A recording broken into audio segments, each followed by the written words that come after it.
Welcome to another episode of the English Blog, a blog of English teachers, by English teachers, for English teachers. I'm PJ. I'm Christine. And I'm Sarah. You are watching Season 5, Episode 6, Teaching Receptive Skills. If you want to learn about different receptive skills that you can teach and ways that you can bridge the gap between receptive skills and productive skills, as well as challenges of teaching receptive skills, we have it all. Stay tuned till the very end because we have some very exciting information to share with you guys. We are excited to have you on board. Thanks for watching.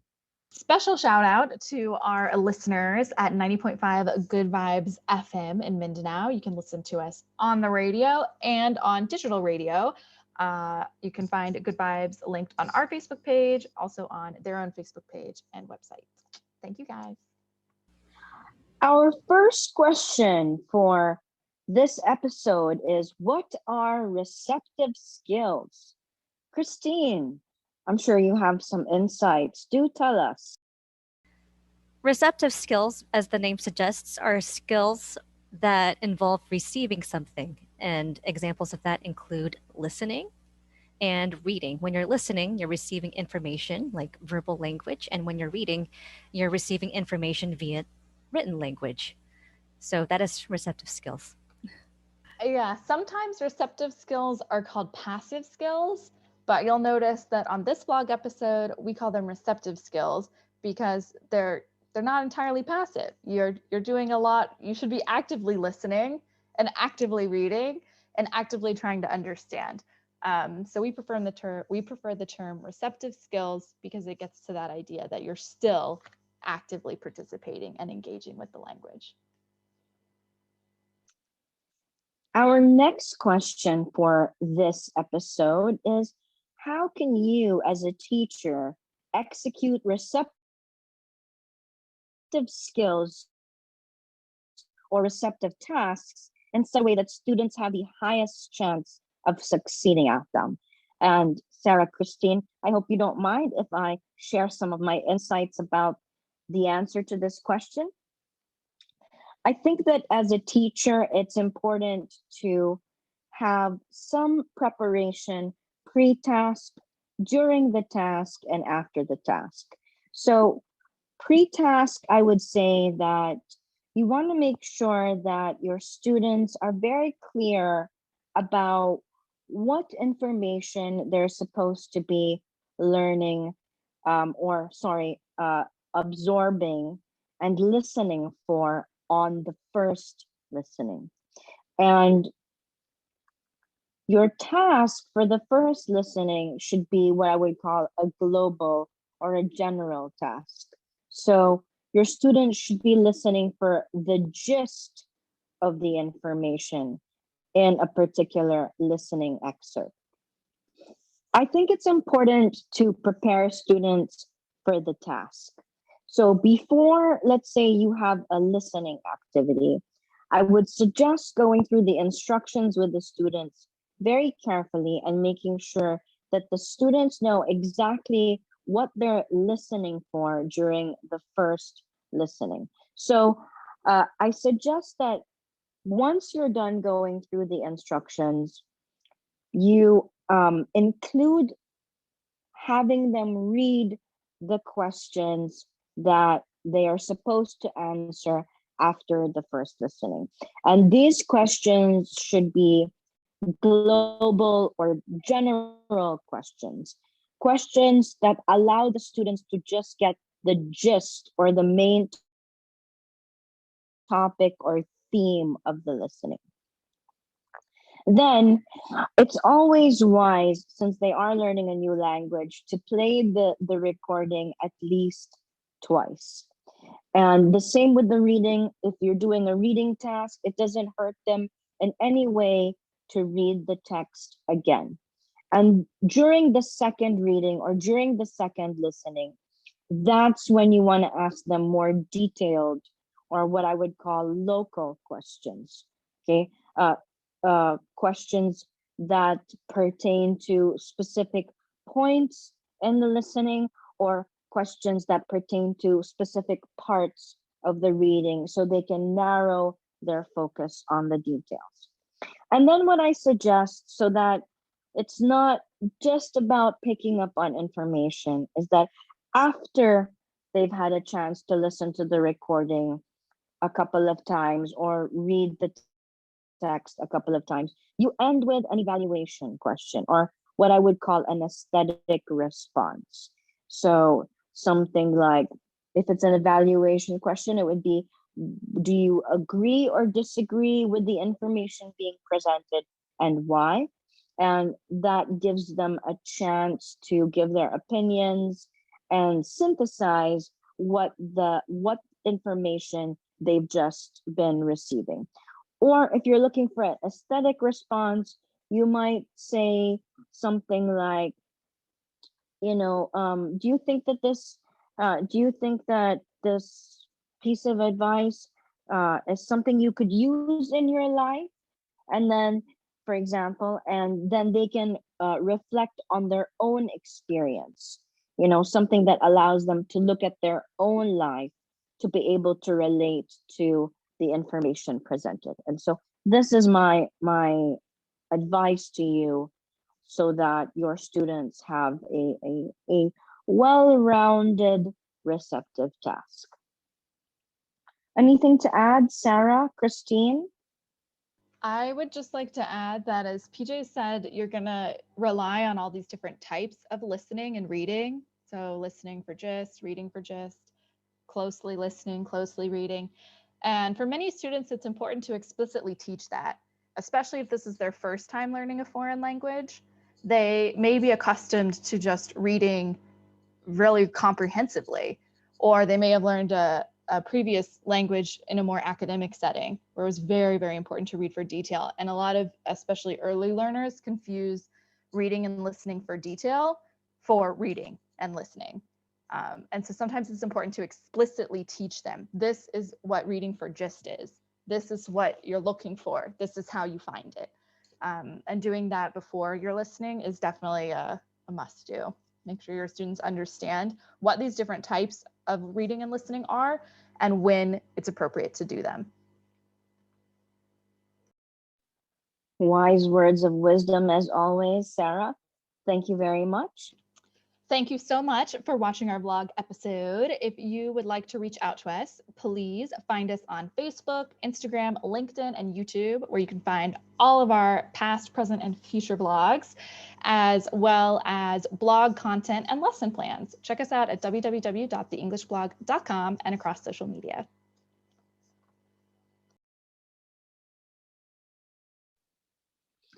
Our next question for this episode is, what's the teacher's role in receptive tasks?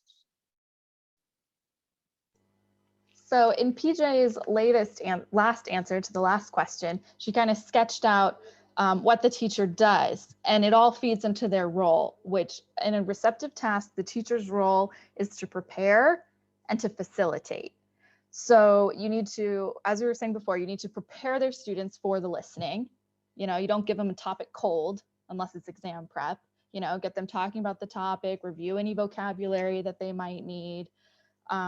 Make sure that they know this is listening for gist. These are the questions that you need to answer. So you prepare them for the listening.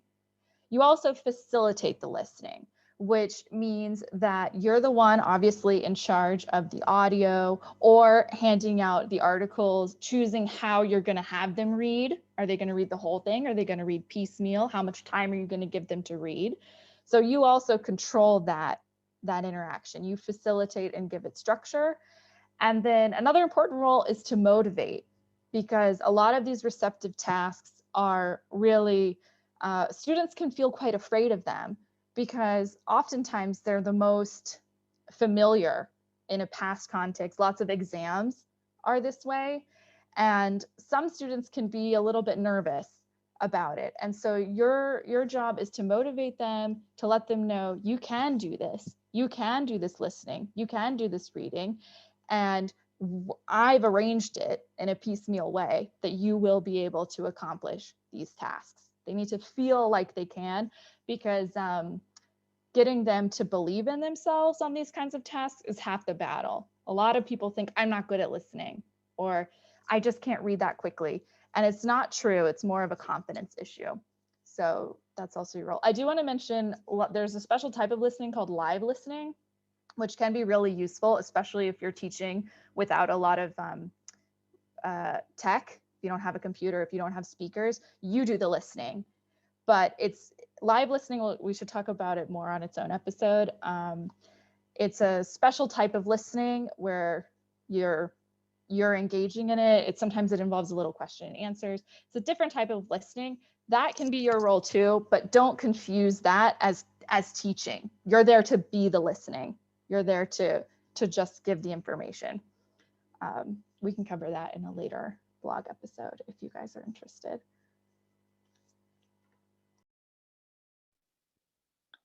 Okay, great. You know, I always learn so much from Sarah when she shares her thoughts. So thank you, Sarah. All right, let's go to the next question. Our next question is, what are the challenges of teaching receptive tasks? And Christine, we haven't heard from you in a bit. I really love your insights on this question. There are three challenges that come to mind. The first is that when teaching listening, teachers tend to speak too fast or sometimes too slowly, but it's way more common for teachers to speak way too fast. And this is especially true when teaching lower level students, but teachers should enunciate when they're speaking, and they shouldn't be too wordy. That is a very common trap that teachers fall into, and they shouldn't speak too fast. They can adjust all of these things as the students' levels go up, but teachers should always be mindful of how clearly that they are speaking to their students. The second challenge that you may run into is that students may have limited reading skills in their native tongue. And this very likely means a lack of knowledge of the English alphabet and basic English words and expressions, which many lower level students already possess. But if students have this problem, they are very likely absolute beginners. You basically have to start from scratch with them. And because of that, you have to practice a lot of patience. And you should not be afraid to repeat. PJ was talking about repetition earlier. You should not hesitate to do that. And make sure that your students have a strong foundation in the basics of English before moving on to more advanced topics. The last challenge I can think of is that students may get flustered, especially when performing listening exercises. There is such thing as the affective filter. I've also heard it pronounced as the affective filter. It's especially true for shy students who are supposed to engage in communicative tasks with other people. And in some East Asian countries, students are taught to be quiet and docile in class, so they may develop an affective filter in a classroom that encourages more student engagement. As I said in my blog post, which I wrote a few months back, 3 reliable ways to reduce the affective filter. One way that you can help reduce this filter is to criticize less, praise more. When students do something right, give them praise and try to reduce the amount of criticism you give them. A second piece of advice is to encourage risk taking. One reason that students have this affective filter in the first place is because they're afraid of making mistakes and making mistakes in front of peers. So encourage risk taking, let them know that making mistakes is part of the game and it's totally fine to commit mistakes. And the third way is to foster an inclusive environment, make students feel accepted and that they are part of the environment. Never make them feel like an outsider among their peers, make them feel like they are a big part of the learning process and a part of the classroom environment. So those are my tips. I have a really quick challenge of teaching receptive tasks, and also a reminder. A lot of times, especially listenings, can be very reliant on cultural knowledge, which your students may not have, especially if you're teaching English outside of a Anglophone country. So in that case, I just want to remind everybody that you don't want your students to get lost looking for context. So make sure that you prep your students. That's where it's important to go over any sort of vocabulary or cultural things, because a lot of times those are the really interesting articles and audios are ones that are about kind of weird, unique topics or culturally specific things, which can be really engaging. But you have to make sure that students have enough context to be able to understand and to grasp more without losing track and being just completely lost.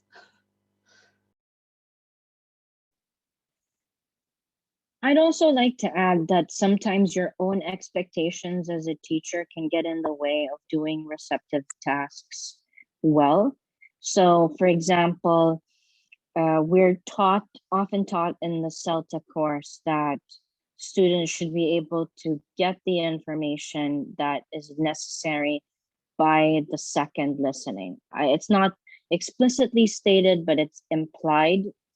And I've learned that, it's really not the law of diminishing returns. If you want to play the recording or go over the reading 3 or 4 times, the students are not going to lose anything from doing that. They're going to gain from doing that. If anything, they'll just learn the piece more thoroughly. So, also manage your own expectations as a teacher. And I wish I didn't have to say it, but don't make it about you, because it's about the students.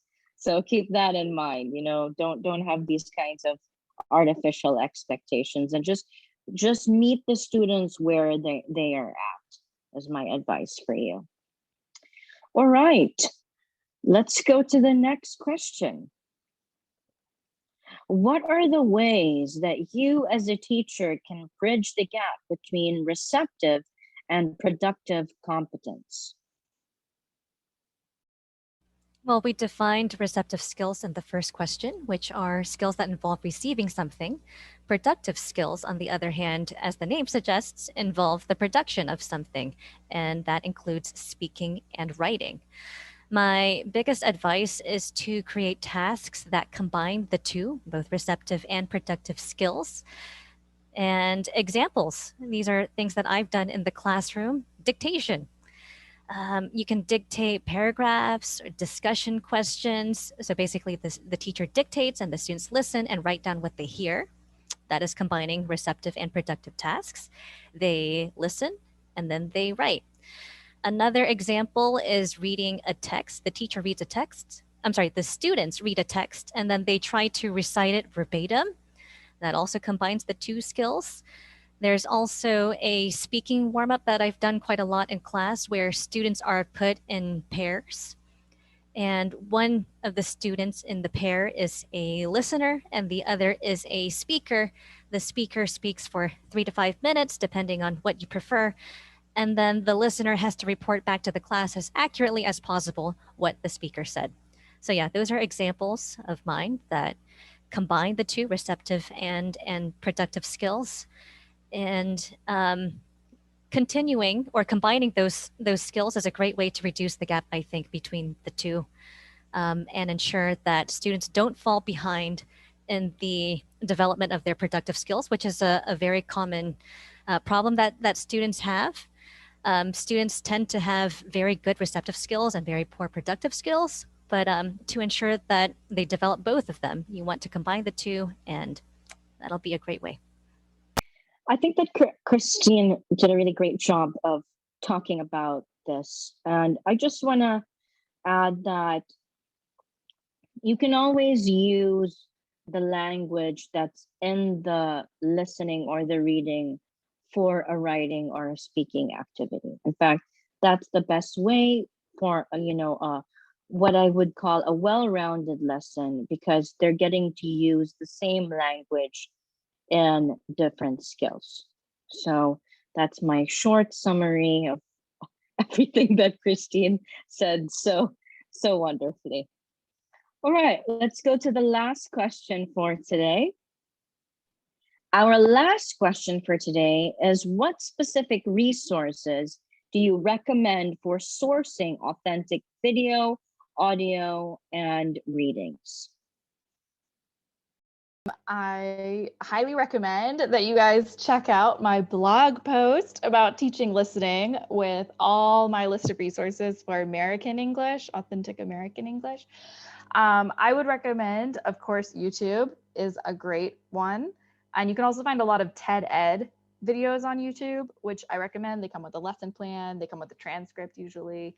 I also really like NPR, which is National Public Radio in the US. Those always come with transcripts as well. And you can find, there's so much of them. You can find very short ones, you can find very long ones for your listening.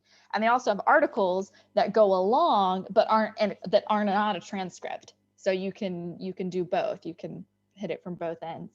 I would recommend that when you look for authentic listening specifically, remember what authentic listening is. When you are listening to somebody speak, you don't get to see the subtitles. So a lot of, teachers, sometimes we use them, sometimes we don't. I recommend not using subtitles when you're doing a listening for listening. That's why I really like the TED Ed videos, because they do give you words, but without feeding you exactly what you're hearing. They give you the main ideas. I think that is a more authentic way to do a listening than giving people the subtitles, because and one way you're not practicing listening, you're practicing reading, and you're not practicing listening in any way that they would be able to do in the real world. So that's my recommendation, is check out the blog post for a list about listenings, and there's another blog post about a list about readings, especially in a variety of subjects if you teach science or other subjects in English. And keep it authentic. Try to get listenings where they really listen. What about you, Christine? Yeah, I agree with what you said, Sarah. And yeah, try online news sites, try magazines, podcasts. Really, there are so many materials out there that are just waiting to be used in the classroom that can be considered authentic learning materials. Once you've chosen some sources of materials that you think would be good, then determine three things. Firstly, your students' CEFR levels. That stands for Common European Framework of Reference for Languages. In a nutshell, that's your students' language levels. And the second one is to determine the course content that you want to focus on. So, are you trying to focus on specific vocabulary or a grammar point? And the third one is to figure out your students' interests.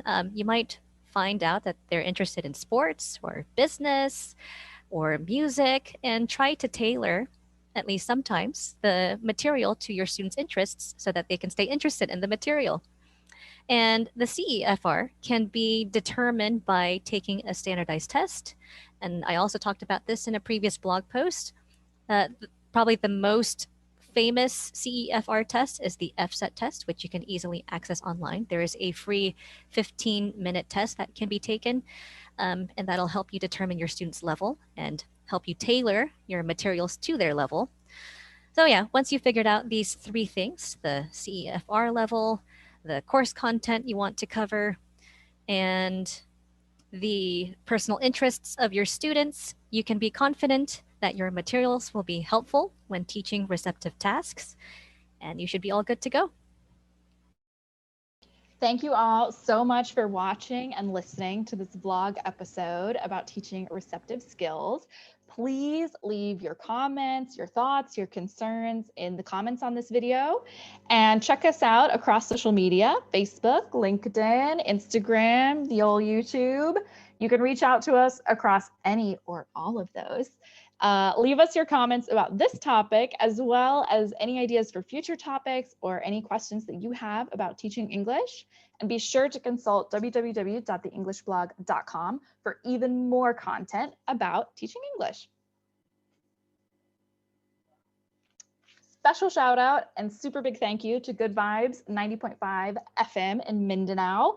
They broadcast us live at least once a week. So please listen to us if you're in Mindanao, and if you're not anywhere in the world, you can listen to us on their digital platform, which you can find on Facebook and linked on our page. So thank you, Good Vibes. And thank you, Good Vibe listeners. I always appreciate you. Don't forget that the English blog provides customized lesson plans and weekly vlog and blog content related to ESL education. If you would like to avail of our services, please do send us a message on Facebook. And of course, you can send us a message on our website at www.theenglishblog.com. Thanks everyone for listening. We look forward to seeing you next week on another episode of the English Blog. I'm PJ. I'm Christine. And I'm Sarah. Thanks for watching and have a great night. Bye-bye. Bye.